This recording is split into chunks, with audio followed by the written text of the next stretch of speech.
사랑하고 축복합니다. 6월 11일 화요일입니다. 오늘 하루 또 한 주도 기쁨과 감사가 넘치는 복된 삶이 되시기를 축복합니다. 오늘 말씀 제목은 에베소 지역에서 일어난 복음의 역사라는 제목으로 말씀을 나누고자 합니다. 오늘 말씀은 사도행전 18장 1절에서 11절까지 말씀입니다. 말씀을 봉독합니다. 바울이 회당에 들어가 석 달 동안 담대히 하나님 나라에 관하여 강론하며 권면하되 어떤 사람들은 마음이 굳어 순종하지 않고 무리 앞에서 이 도를 비방하거늘 바울이 그들을 떠나 제자들을 따로 세우고 두란노 서원에서 날마다 강론하니라. 2해 동안 이같이 하니 아시아에 사는 자는 유대인이나 헬라인이나 다 주의 말씀을 듣더라. 하나님이 바울의 손으로 놀라운 능력을 행하게 하시니 심지어 사람들이 바울의 몸에서 손수건이나 앞치마를 가져다가 병든 사람에게 얹으면 그 병이 떠나고 악기도 나가더라. 이에 돌아다니며 마술하는 어떤 유대인들이 시험삼아 악기 들린 자들에게 주 예수의 이름을 불러 말하되 내가 바울이 전파하는 예수를 의지하여 너희에게 명하노라 하더라. 유대의 한 제사장 스게와의 7 아들도 이 일을 행하더니 악기가 대답하여 이르되 내가 예수도 알고 바울도 알거니와 너희는 누구냐 하며 악기에 들린 사람이 그들에게 뛰어올라 눌러 이기니 그들이 상하여 벗은 몸으로 그 집에서 도망하는지라. 에베소에 사는 유대인과 헬라인들이 다 이 일을 알고 두려워하며 주 예수의 이름을 높이고 믿은 사람들은 많이 와서 자복하여 행한 일을 알리며 또 마술을 행하던 많은 사람들이 그 책을 모아 가지고 와서 모든 사람 앞에서 불사르니 그 책값을 계산한 즉 은 5만이나 되더라. 이와 같이 주의 말씀이 힘이 있어 흥왕하여 세력을 얻으니라. 아멘. 오늘 말씀 제목 에베소 지역에서 일어난 복음의 역사라는 제목으로 함께 말씀을 나누고자 합니다. 오늘 본문의 말씀은 바울의 제2차 선교 여행의 거의 막바지 때에 일어난 일입니다. 그리고 오늘 본문은 이 막바지 지점에 에베소라는 지역에서 일어난 일이지요. 이 에베소라는 곳은 우리가 두란노 서원이라는 곳에서 바울이 2년 동안 하나님의 나라의 복음을 전한 것으로 우리에게 잘 알려져 있습니다. 바울이 이 에베소라는 지역에 갔을 때 그곳에 많은 사람들이 성령에 대해서 전혀 무지한 상태였습니다. 그래서 바울은 그곳에서 예수님의 복음을 증거하고 예수님의 이름으로 세례를 주게 되지요. 12사람이었다라고 아주 구체적으로 얘기하고 있습니다. 이 에베소에서 일어난 놀라운 복음의 그 역사 속에 우리는 참으로 중요한 이 복음의 원리, 또 복음이 일어났을 때에 일어나는 이 부흥의 원리를 발견하게 됩니다. 그 영적 부흥의 첫 번째 원리들을 한번 살펴보겠습니다. 먼저 하나님의 말씀이 증거되어져야 한다라는 겁니다. 9절에서 10절 보십시오.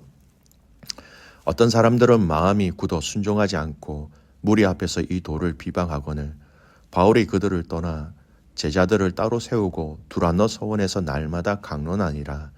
2해 동안 이같이 하니 아시아에 사는 자는 유대인이나 헬라인이나 다 주의 말씀을 듣더라. 바울은 2년이라는 긴 시간 동안 이곳에서 하나님 나라의 복음을 가르쳤다라고 성경은 얘기하고 있습니다. 처음에는 회당에서 가르쳤으나 저항이 아주 거세어서 그곳에서 계속 할 수 없었습니다. 그래서 회당에서 나와서 두란노 서원을 강론의 장소로 삼습니다. 여러분 보통 두란노 서원이라고 하는데요. 여기서 서원은 스콜레라는 단어의 개인 학당을 의미합니다. 헬라 철학자의 개인 학당이었다라는 겁니다. 그 당시에 공공교육시설이 없었을 때입니다. 지금으로 말하면 학교인 셈이지요. 영어의 스쿨이 이 스콜레라는 이 단어에서 파생되었습니다. 즉 유명한 선생님들은 이 스콜레, 즉 이런 서원을 하나씩 가지고 있었습니다. 바로 두란노 서원은 두란노 사람이 개설한 학당을 말합니다. 그 당시 이 두란노라는 사람은요, 에베소의 유명한 철학자였고 수사학자였고 많은 학생을 가지고 있던 사람이었습니다. 이곳에서 많은 학생을 가르치다가 죽었는데 이 두란노 서원을 맡을 만한 제자가 없었던 것 같습니다. 그래서 아마도 바울이 이 에베소에 왔을 때 이 두란노 서원은 아마 비어 있었던 것 같습니다. 그곳에서 바울은 하나님의 말씀에 강하게 붙잡혔고 2년 동안 날마다 강론하니 아시아에 사는 자는 유대인이나 헬라인이나 다 이 말씀을 듣더라라고 얘기하고 있습니다. 이 2년 동안의 이 말씀의 선포가 도시가 변하게 되었고 그 일대가 변화되었고 거쳐간 사람들이 변화되었다라는 것이지요. 사랑하는 성도 여러분, 우리 신앙생활 가운데 영적 부흥으로 말씀으로 시작되는 이 말씀, 부흥은 말씀으로 시작되어 말씀으로 마무리되어야 한다라는 겁니다. 말씀이 흥왕하게 전파되어지고 개인도 이 말씀을 살아계신 하나님의 말씀을 의지하고 바라보게 된다라는 것입니다. 여러분, 어느 곳에 가든지 말씀의 왕성한 역사가 있는 곳에 영적 부흥이 있다라는 것을 여러분 우리는 잊지 말아야 합니다.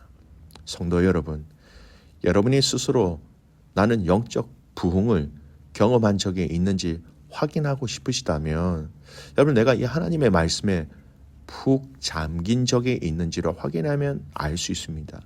그때가 말씀으로 인하여 내 안에 영적 깨달음과 영적 부흥을 허락하신 때라는 겁니다. 여러분, 우리는 혼동해서는 안 되는 것이 하나 있어요. 하나님의 사람들은 하나님의 말씀으로 살아가야 합니다. 절대로 우리는 감정의 노예가 되어서 감정을 따라 움직이면 안 된다라는 것이지요. 우리의 감정이 부흥의 원천과 원리가 될 수 없습니다. 거기에 영향을 줄 수는 있겠지만 하나님의 말씀 위에 세워진 우리의 감정, 우리 의지가 여러분 그것이 근본이 되어야 하고 그 말씀 위에 그 모든 것이 세워져야 한다라는 것을 우리는 잊지 말아야 합니다. 사랑하는 성도 여러분, 이 말씀이 여러분에게 새롭게 다가갈 수 있는 은혜, 말씀이 새롭게 보여질 수 있는 은혜, 말씀이 여러분에게 정말 꿀송이와 같은 정말 진정한 정말 단 하나님의 말씀으로 여러분에 다가갈 수 있기를 주님의 이름으로 축복합니다. 이 일 후에 하나님은 두 번째 이 에베소 지역의 영적 부흥을 어떻게 인도하고 계시는지 보겠습니다. 여러분, 기적과 역사를 일으키신다라는 겁니다. 11절 12절 말씀 보십시오. 하나님이 바울의 손으로 놀라운 능력을 행하게 하시니 심지어 사람들이 바울의 몸에서 손수건이나 앞치마를 가져다가 병든 사람에게 얹으면 그 병이 떠나고 악기도 나가더라. 이 놀라운 이적과 기사가 일어났다라는 겁니다. 말씀이 그 안에 풍성해지면 하나님의 기적의 역사가 이 땅 가운데 일어난다라는 것이죠. 여러분, 이 구절을 보면 어떤 구절이 생각나십니까? 예수님이 행하신 기적이죠. 마태복음 9장 19절 21절에 이런 사건이 있습니다. 예수께서 일어나 따라가심에 제자들도 가더라.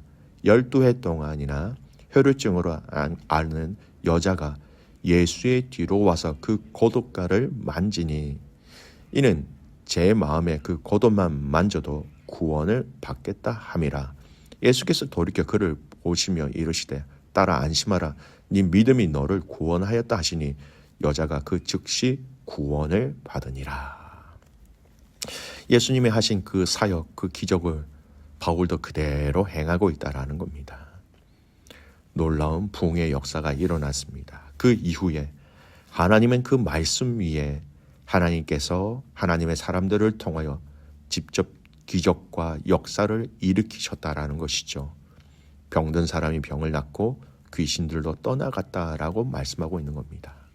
성도 여러분, 하나님의 말씀으로 인한 부흥으로 시작되어서 그 뒤에 놀라운 기적과 역사와 회개의 역사가 이어지고 있다는 것을 우리는 분명히 알아야 됩니다.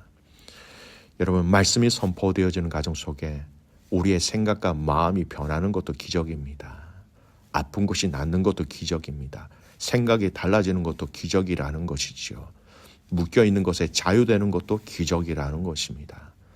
말씀의 부흥은 우리 삶 속에 여러분 눈에 보일 수 있는 가시적인 또 우리 안의 내면의 변화를 함께 일으키고 있다는 것을 잊지 말아야 합니다.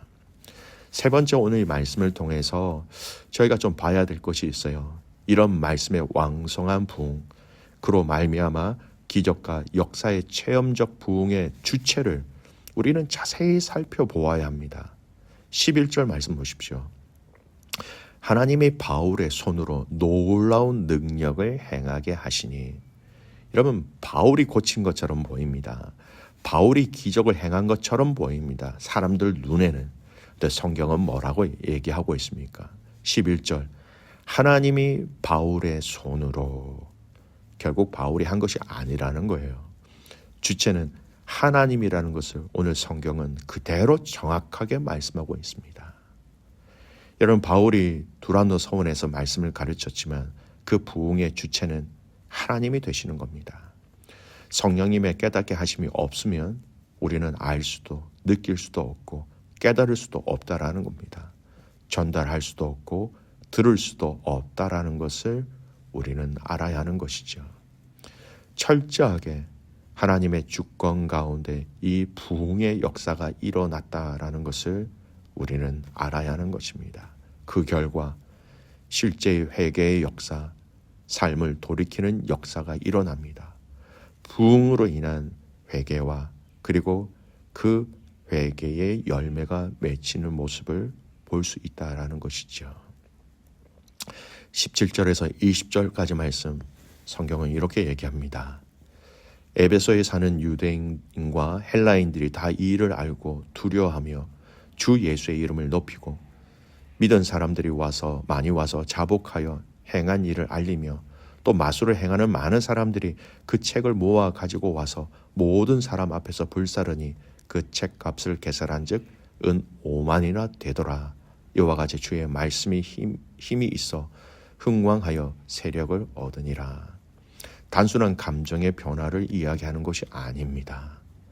부흥의 원리, 즉 말씀으로 시작되어져야 하고 말씀 위에 일어나는 기적과 같은 역사, 그리고 그것이 실제적인 우리의 삶으로 회개하고 자복하고 그 회개에 합당한 삶의 열매를 맺는 그것, 그 주체가 누구냐? 하나님이라는 것이죠.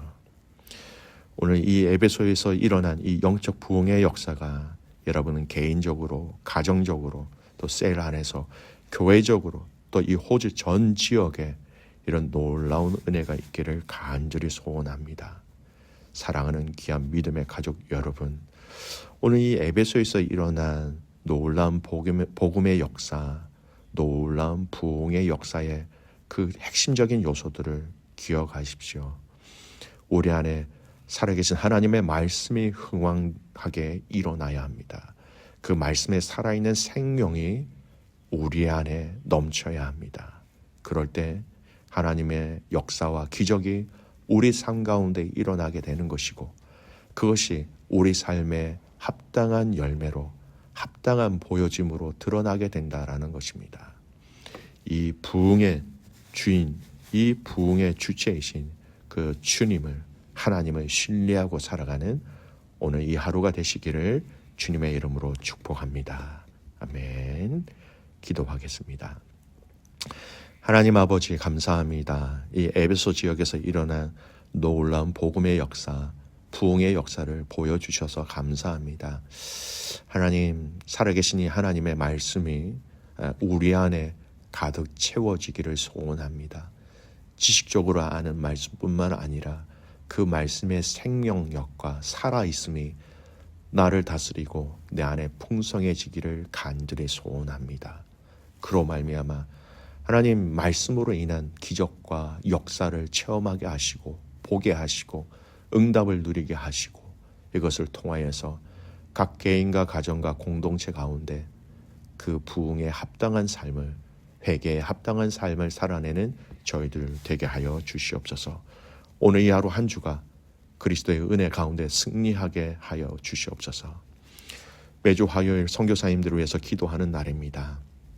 살아가는 우리 선교사님들을 붙잡아 주셔서 강하게 하시고 능하게 하시고 승리하게 하시고 성령의 이끄심을 받아 그 사역지 현장 가운데 날마다 승리하게 하여 주시옵소서.